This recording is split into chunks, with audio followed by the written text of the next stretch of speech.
Singing in the dead of night. Take these broken wings and learn to fly all your life. Bueno, pues ahora me ha metido Federico Jiménez Los Santos en un lío tremendo, que es hablar de la novela de David Jiménez Torres. Por una cuestión casi familiar, nos conocemos desde que David era un niño y yo tampoco era mucho mayor, ¿verdad? Éramos dos niños y hemos vivido muchas cosas juntos, desde además una distancia marcada precisamente por la elección de David. David presenta una novela que tiene a Cambridge como escenario principal y probablemente como protagonista principal, y Andrés Amorós será quien se haya encargado de hacer la crítica, como suele hacer todos los martes en esta sección que nos trae Endesa, porque se han propuesto en Endesa iluminar la cultura, y con Andrés Amorós lo están consiguiendo. Andrés, bienvenido, buenos días. ¿Qué tal? Buenos días. Después de esa Semana Santa sevillana, además. Pues sí. Bueno, tú, siempre está bien. Los clásicos, tú como siempre. Mi mujer dice que yo soy muy repetido, pero claro, hombre, pero soy muy repetido, soy loco, pero no soy tonto, ¿eh? O sea que no elijo tan mal, ¿eh? Bueno, David, bienvenido, gracias por estar aquí. Y antes de nada ya te aviso de que Andrés Amorós no se corta nunca. No, con las hablemos críticas. De la música primero. Hablemos primero de la música, pero yo le he visto diseccionar novelas de Luis Herrero, del propio Federico y de todos los que van pasando por aquí, ¿verdad? Bueno, y suele tener mala leche. En este caso, además, no lo he visto. No, mala leche no, pero que yo no conozco al autor, yo hablo del libro y ya está. Y mira, en el libro yo leo: nada de aquello le atraía. A ella le gustaba ir a la biblioteca las noches entre semana, cuando se podía escuchar el susurro de zapatos sobre la moqueta y el zumbido vacío del climatizador. Luego volvía al colegio mayor escuchando canciones lentas en su iPod. Blackbird singing in the dead of night. You were only waiting for this moment to arrive. Y esto naturalmente es una canción preciosa de los Beatles, pero no de las más conocidas, ¿eh? Y además que como yo ignoro tantas cosas, he intentado enterarme. ¿Y a quién lo atribuyen? Pues no se sabe bien, porque unos dicen que si es de uno, que si es del otro, que si Paul McCartney, que John Lennon, y la traducción es más o menos un mirlo cantando a la caída de la noche: toma estas alas rotas y aprende a volar all your life, toda tu vida. Solo estabas esperando para ese momento para levantarte. Un mirlo cantando a la caída de la noche, toma esos ojos hundidos y aprende a ver all your life, toda tu vida. Solo estuviste esperando este momento para ser libre. Vuela, mirlo. You were only waiting for this moment to arise. Bueno, el libro será mejor o peor, pero la canción es preciosa, antes de nada, ¿eh?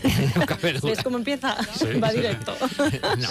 Bueno, vamos a ver este libro de David Jiménez Torres. El título es Cambridge en mitad de la noche. Lo ha publicado en Barcelona, Entre Mares, en abril del 2018. Son 173 páginas, 17,50 euros. Y como siempre, para situar un poquito, el autor, si no me equivoco, tiene 32 años, estudió en Washington y en Cambridge, ahora es profesor en la Universidad Camilo José Cela, tiene un libro importante de estudios sobre Ramiro de Maeztu e Inglaterra y una novela juvenil, Salter School, una aventura americana. El argumento, ¿de qué trata esto? Para que la gente se sitúe.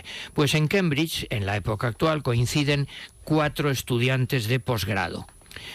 Primera, una chica americana, Beth, que investiga sobre el cáncer. 2, una chica inglesa, Jane, que estudia filología inglesa y que es muy progre, muy revolucionaria y está fascinada por una hermosa obra poética, El puente de Hart Crane.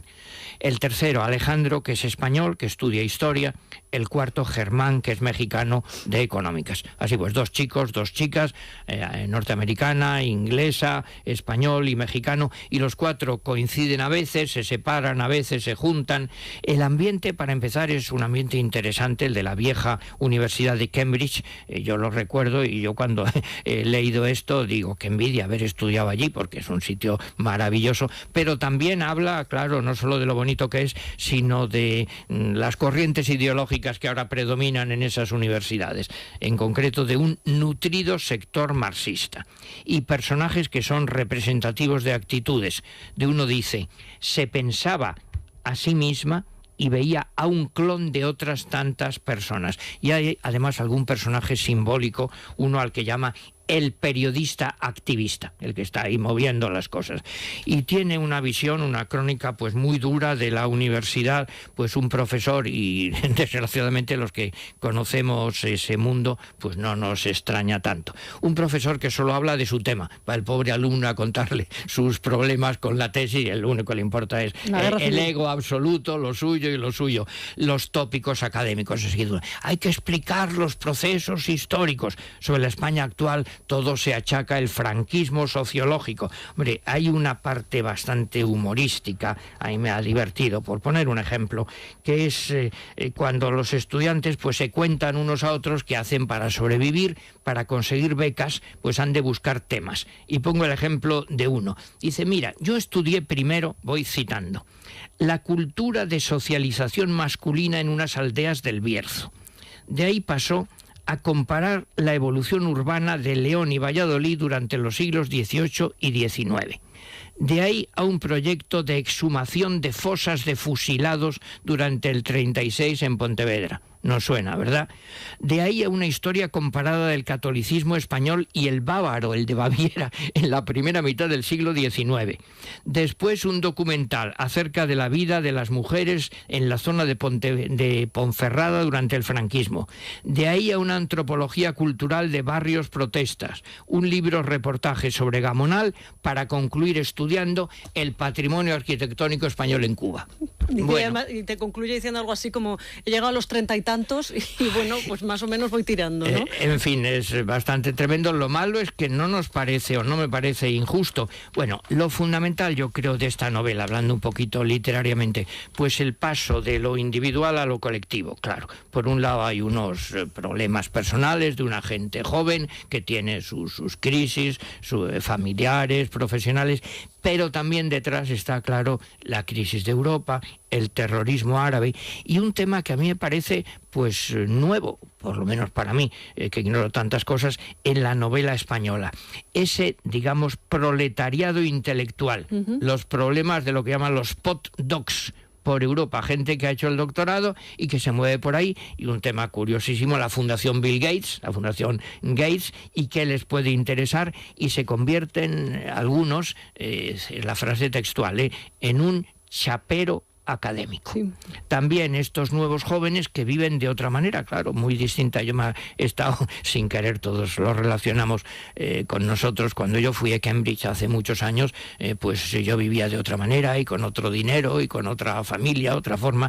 Aquí estos jóvenes tienen poco dinero, pero un fin de semana dice, pues nos vamos a Nueva York. ¿Y por qué no? Con el dinero de la beca, bueno, con el móvil pues sacan unos billetes y de ahí pues se pasan el fin de semana en Nueva York, aunque luego no tengan quizá para comer apenas el resto del mes, pero también sus búsquedas, su desconcierto, su erotismo, lógicamente, sus canciones, claro, Bruce Springsteen, Leonard Cohen, también pues muchos grupos que yo conozco, unos, otros no, y lo que da la novela en definitiva no es una novela de tesis, no hay una respuesta así fácil, concreta. Dice que el mundo es un animal gigantesco y gris que avanza pesadamente hacia algún futuro ignoto, y ella y sus amigos son solo hormigas encaramadas a su superficie, moviendo las antenas ante cada nueva sacudida.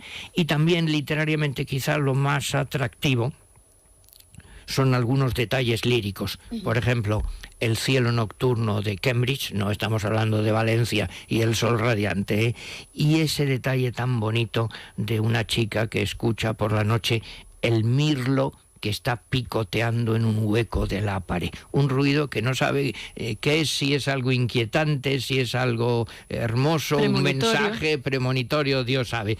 En definitiva, también una cosa que, bueno, con Federico lo hemos comentado él y yo muchas veces, desde Balzac y Galdós, claro, pues la novela realista, no la novela de ciencia ficción, la novela pues nos da una historia de la vida contemporánea mucho mejor que la de los historiadores, para ver la vida cotidiana como es, y esta novela nos está mostrando, entre otras cosas, un mundo nuevo, juvenil, que plantea pues problemas muy, muy interesantes. Este Cambridge en mitad de la noche, de David Jiménez Torres. Entre ambos, es la pequeña editorial barcelonesa, además, que se ha encargado de la edición. Tienen apenas 200 páginas ante sus ojos para quienes se hagan con este Cambridge en mitad de la noche.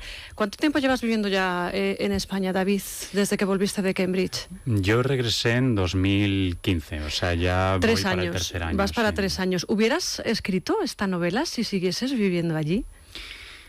Es una buena pregunta. Yo en realidad empecé a escribir esta novela en 2013, al hilo pues de algunas reflexiones. Yo por entonces ya llevaba 5 años en Cambridge y ya había empezado a sentir algunas inquietudes relacionadas con ese entorno que me apetecía mucho tratar literariamente.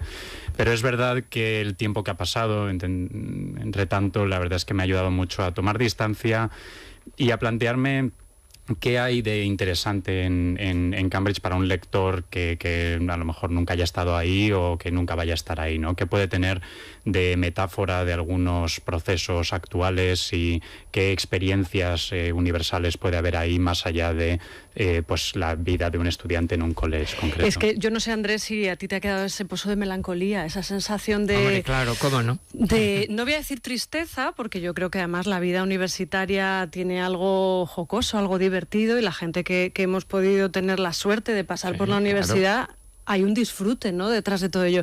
Pero sin embargo, pero no yo creo... todo, no todo. No todo, efectivamente. Entonces yo creo que esa distancia, esos 3 años, esos meses te han servido probablemente para decir, no fue tan bonito o no fue tan alegre, quizá. Sí, quizás darte cuenta de que en realidad todo va unido, ¿no?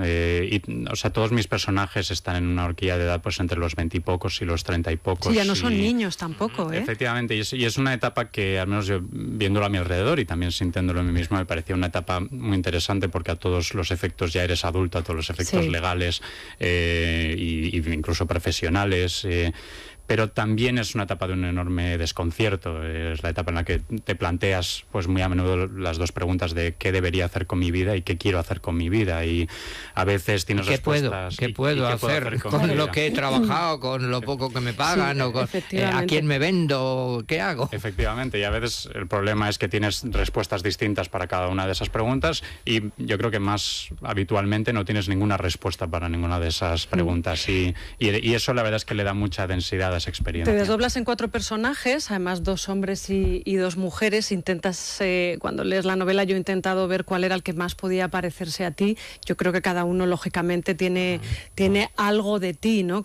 Todos, soy yo, Madame Bovary soy yo. Efectivamente, pero me llama mucho, por ejemplo, la atención en el caso de la Beth, es uno de los personajes, es una joven que está estudiando el cáncer, que quiere hacer una tesis, y hay un momento en el que habla de esos currículums vacíos que no te aceptan en ninguna empresa. Has estudiado una carrera, llevas no sé cuántos años, además en este caso con el esfuerzo económico de unos padres detrás para que lo consigas, y a la hora de la verdad nadie te da trabajo porque no tienes ningún aval. Es decir, estamos ahora con todo el tema de los másters, ¿verdad? Y que si hay que hacer un máster o no, o que si está bien hecho o dejado de hacer, y sin embargo cuando te presentas ante el futuro laboral, ya hayas pasado por Cambridge o hayas pasado por cualquier universidad, te encuentras con que tienes un auténtico problema, ¿no? Eso también está muy bien reflejado en esta obra. Sí, efectivamente. O sea, yo creo que en la novela intento plasmar lo difícil que es hacer carrera en el mundo académico, incluso salir del mundo académico al mundo profesional más estándar, por así decir.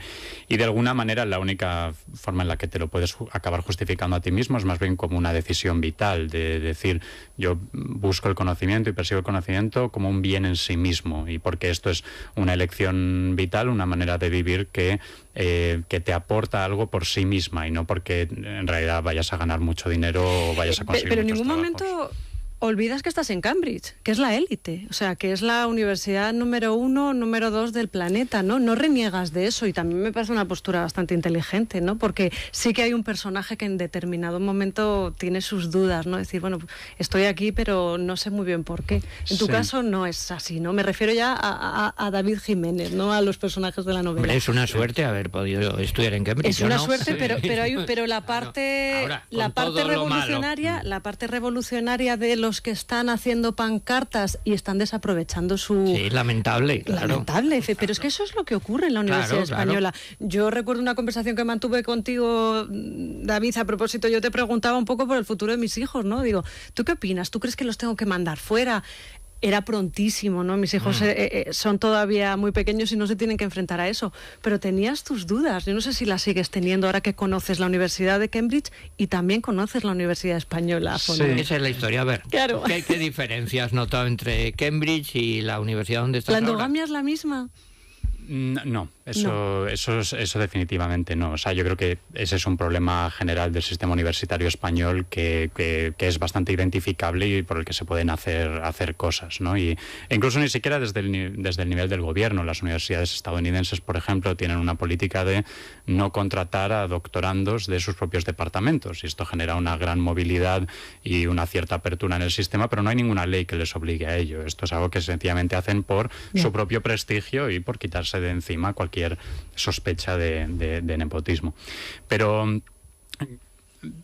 más allá de eso, me resulta difícil comparar Cambridge con ningún otro lugar, porque es un lugar de muchas tensiones muy únicas, ¿no? En Cambridge vives constantemente con una tensión entre el pasado y el presente. Hay momentos en los que te reconoces, pues, que estás participando de una tradición intelectual de 800 años. Claro, y que cantan en latín, vamos. Efectivamente, y cruzas un puente diseñado por Isaac Newton, alguien te enseña la ventana del cuarto donde dormía Lord Byron, pero luego también tiene el hecho de que es una universidad en el siglo XXI en la que hay un montón de chavales muy jóvenes, de 18, 19, 20 años, que se van a las discotecas y cuando cierran se van a comer kebabs. Y esa tensión entre, pues, cualquier ciudad universitaria contemporánea y a la vez un lugar absolutamente único, la verdad es que da mucha riqueza a la experiencia y también crea bastante desconcierto, bastante desorientación de quién debería ser yo aquí, ¿no? Y quién quiero ser yo aquí, y qué debo hacer con toda esta efervescencia intelectual que hay a mi alrededor, y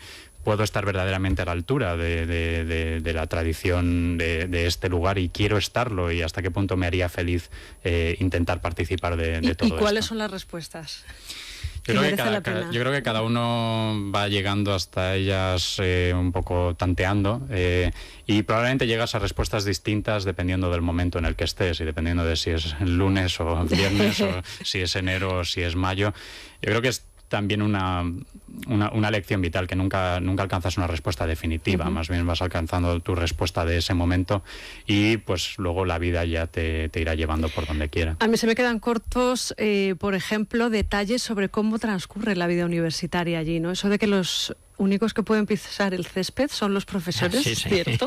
Sí, los colegios está tienen bien, algún privilegio hemos de tener, ya que no nos queda ninguno, ya casi. Sí, los colegios tienen esa política. Yo sí diría, hay muchos elementos folclóricos de Cambridge que llaman mucho la atención, pues este mismo, o las togas, las cenas, ¿no? o las cenas con la plegaria en latín al comienzo, y es verdad que eso llama mucho la atención los primeros meses que estás ahí. Pero también es cierto que yo creo que parte de disfrutar de la ciudad y de lo único que tiene es precisamente el proceso de dejar de ver esos elementos más pintorescos, más folclóricos, y empezar a ver lo que tiene verdaderamente interesante, al menos para mí, que es en realidad un gran rompeolas de todo el mundo, ¿no?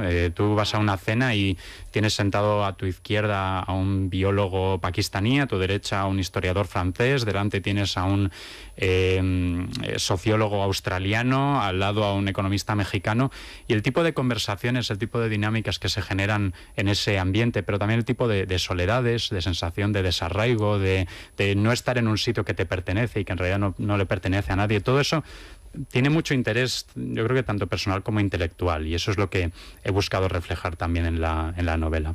Realmente Esto lo tengo apuntado porque sabes que aquí son fans todos de Jane Austen. O sea, desde Federico Jiménez Los Santos, sí. Andrés Amorós, Maite Toribio. Mi son mujer todos... sobre todo. Yo siempre digo... Lo que ella manda, así que... Pues yo coincido, no sé si contigo, David, en que está completamente sobrevalorada. Sí, yo no... A ver, ¿esto es una opinión real o lo has deslizado así para generar polémica? Sí, eso es algo que comenta un personaje en un momento ¿Sí? en el que se ha tomado a lo mejor una pinta de más y lo hace con un deseo de molestar a sus anfitriones ingleses.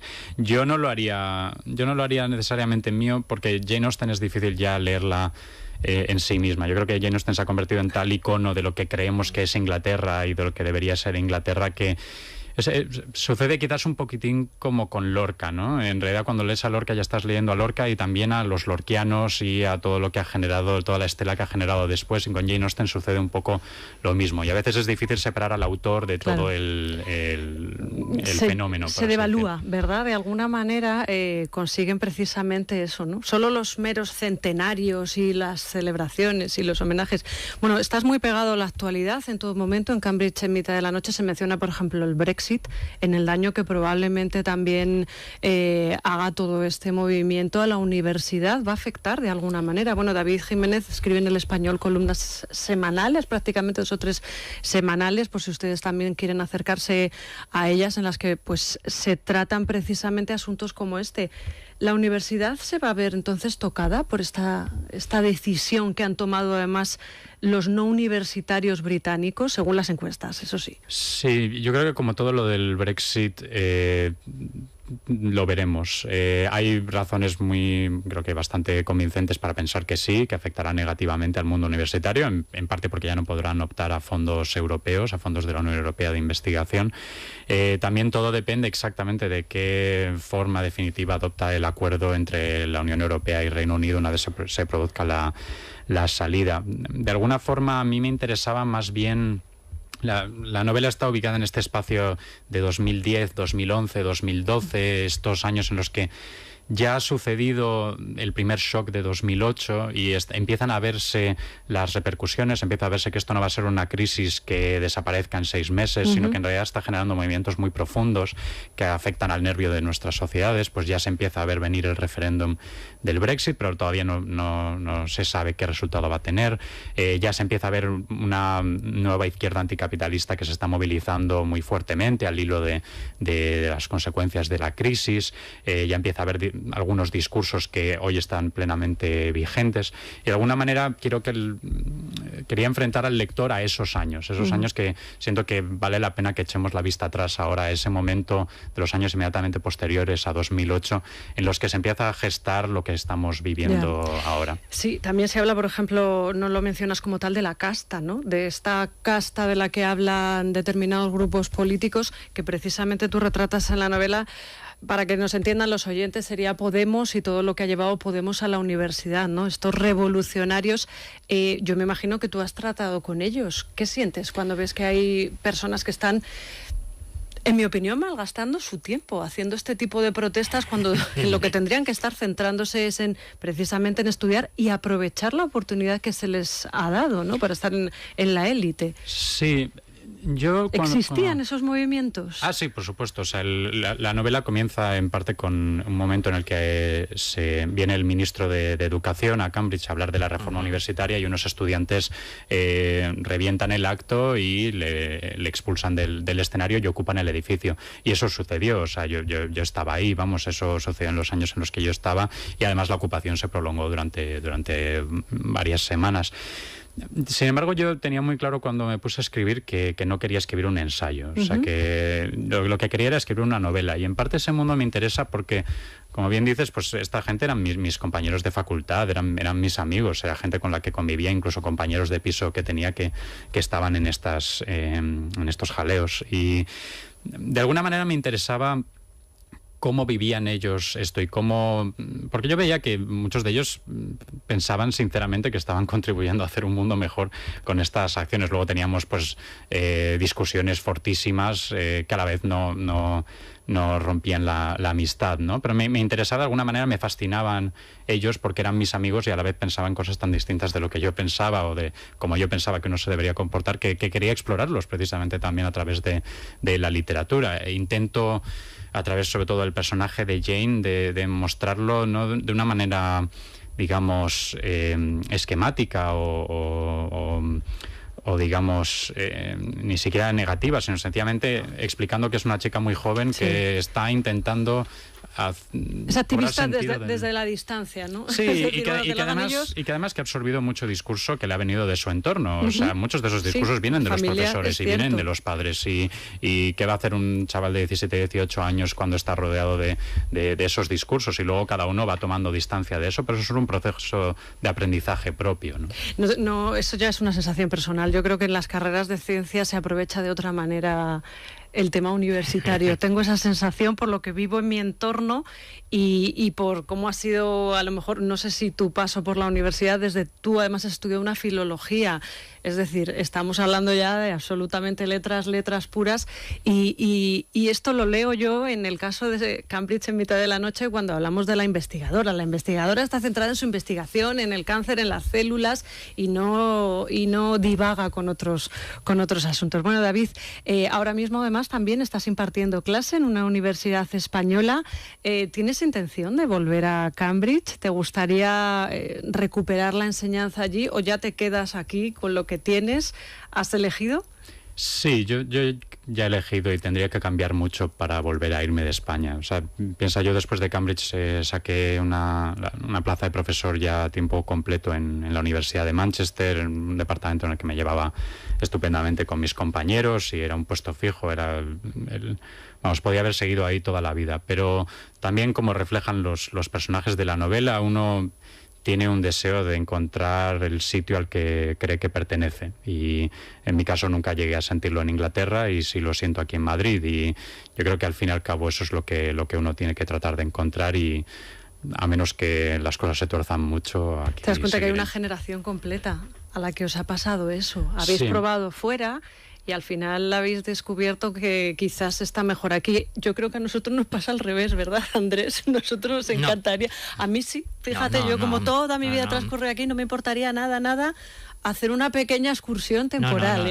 Bueno, temporal. El problema es que uno, quieras que no, tiene sus raíces, es verdad. Y dices, es que en Inglaterra esas tonterías, pues se come de otra manera y el sol es distinto. Y eso que el clima no es protagonista en la novela, es verdad. Has intentado dejarlo atrás, pero habla de llovizna, pero tampoco es muy protagonista. Pero hay una luz así nocturna. Oye, y perdona, ¿la tontería progre es universal en las universidades mejores igual que en las peores?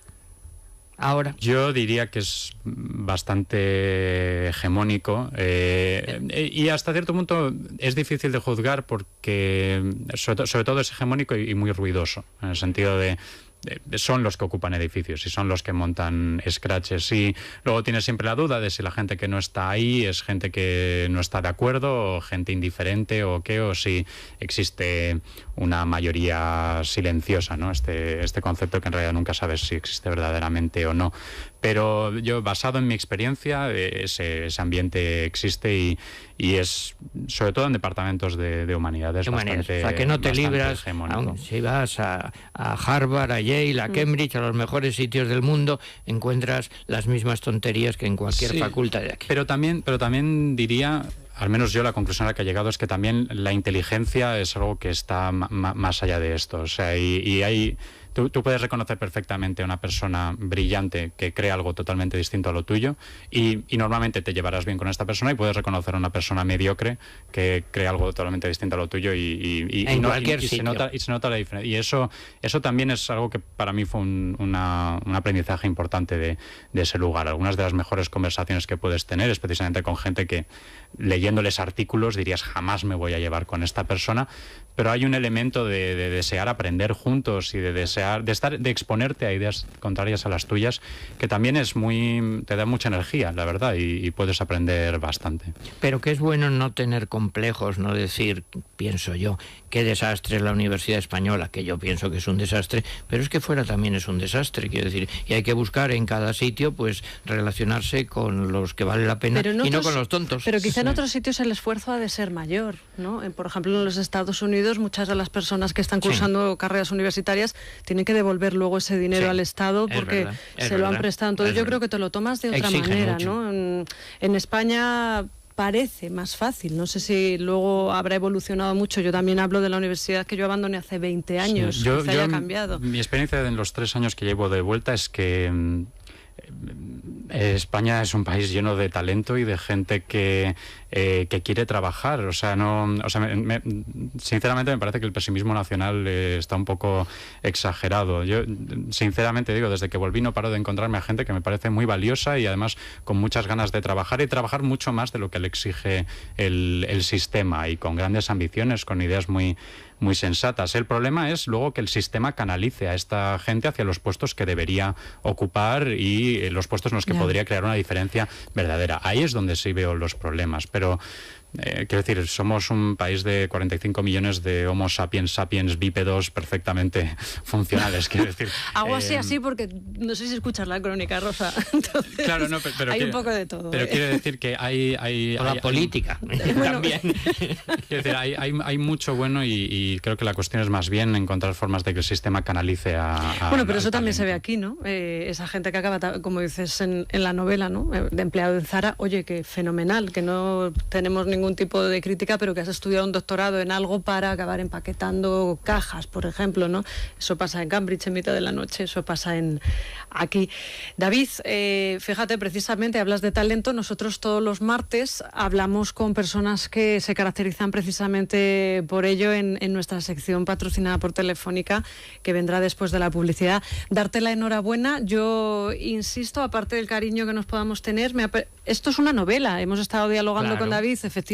Pero es que te plantea muchas preguntas y dices, oye, claro, como debe ser. No se queden con el contenido de toda la entrevista porque hemos estado hablando, filosofando y hablando de la situación política, sobre todo en la universidad, pero es una novela muy interesante, una novela con un planteamiento con nudo. Hay terrorismo, además en esta novela, curiosamente tú relatas un atentado que comentas que idealizas antes de que suceda, o sea que ya se estaba empezando a gestar en el Reino Unido todo lo que vendría después, claro. Sí, este modus operandi de los atentados de 3 psicópatas que se llevan por delante con cuchillos a 15 pobres personas que estaban intentando ver un monumento o lo que sea, eso es verdad que escribí algunas de las escenas que ocupan este atentado antes de que sucediera el atentado del puente de Londres, antes del atentado que se llevó la vida, entre otros, de Ignacio Echeverría. Claro. Pero es algo que yo creo que ya vivimos con la conciencia de este tipo de terrorismo y en parte es algo de este mundo en el que vivimos actualmente, pero que se empieza a gestar en las inmediatas postrimerías de 2008, que también quería plasmar. Se titula Cambridge en mitad de la noche. Entre ambos es la editorial en la que la van a poder encontrar y su autor es David Jiménez Torres. David, como siempre, muchísimas gracias por haber estado con nosotros y Andrés Amorós, que le voy a decir que la semana que viene... Hasta la próxima novela. Muchísimas gracias. Hacemos una parada, ya saben que ha estado Endesa patrocinando esta sección y a la vuelta hablamos con los responsables, además de como dice David, una empresa cargada de talento, se llama Flor como el suelo. ¿Y qué van a hacer? Pues desde nuestra casa podamos comprar otra casa, porque van a favorecer esas visitas virtuales, esas imágenes. Pues los que nos gusta el sector imaginario se pueden ustedes inmobiliario, se pueden ustedes imaginar lo que nos puede gustar una aplicación como esta. La energía te abre puertas a experiencias únicas.